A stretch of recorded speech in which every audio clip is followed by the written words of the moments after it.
ইয়া রাব্বি পাকে তেলাওয়াত দোয়া দরুদ তাসবিহ তালিল আমাদের আগমন কবুল করেন। বিশেষ করে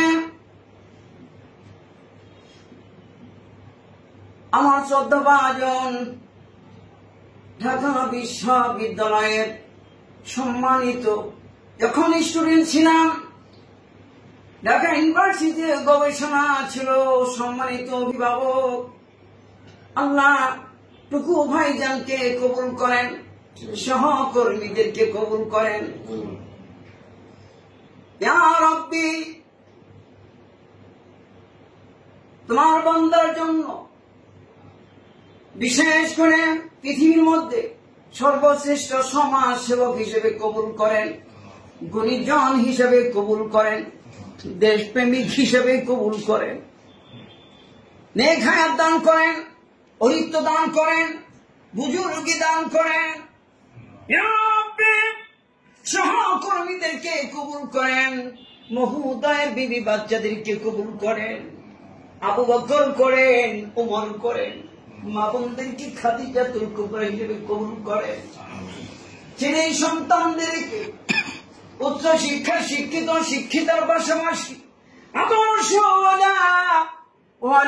স্কলার, দার্শনিক, ইসলামিক সাহিত্যিক, বিজ্ঞানী, গবেষক, আইনজীবী, বুদ্ধিজীবী হিসেবে কবুল করেন।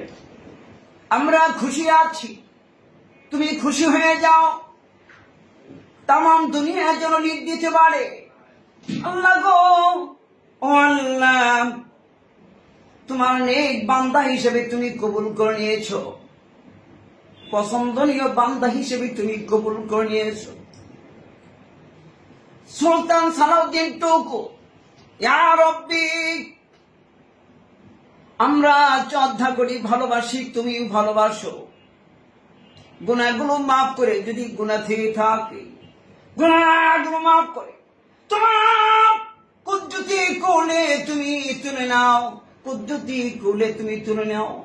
আল্লাহ মহোদয়ের খেদমতে যারা আছেন, যে হাত দিয়ে খেদমত করেন, ওই দুটো হাতের জন্য জাহান্নামের আগুন হারাম করে দিয়ে জান্নাতকে তুমি ওয়াজিব করে দাও।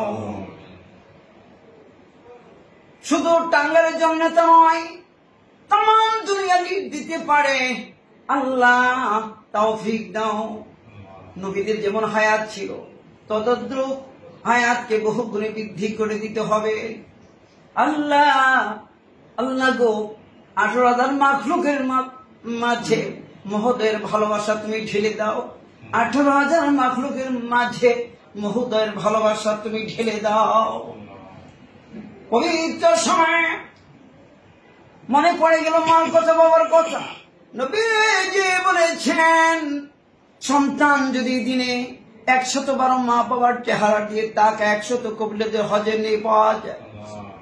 এই দয়ার মা বাবা ভুলে যাদের নিবিত্ত ঘর কবরে যাতে আশ্রয় গ্রহণ করেছিলেন, নবীজি বলেছেন, এটা ঘর মাকে মনে করে কান্দে, বাবাকে মনে করে কান্দে, এত বড় চোখের বাড়ি জমিতে পতিত হবার পূর্বে মা বাবার কবরে আজাব বন্ধ হয়ে যায়।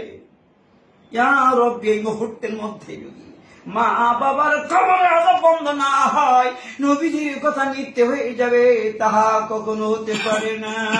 মা বাবা পাশাপাশি আমাদের শুভাকাঙ্ক্ষী হিতাকাঙ্ক্ষী যেমন ঘর কবর যেটা আশ্রয় গ্রহণ করেছেন, ক্ষমা করে দিতে হবে, মাফ করে দিতে হবে।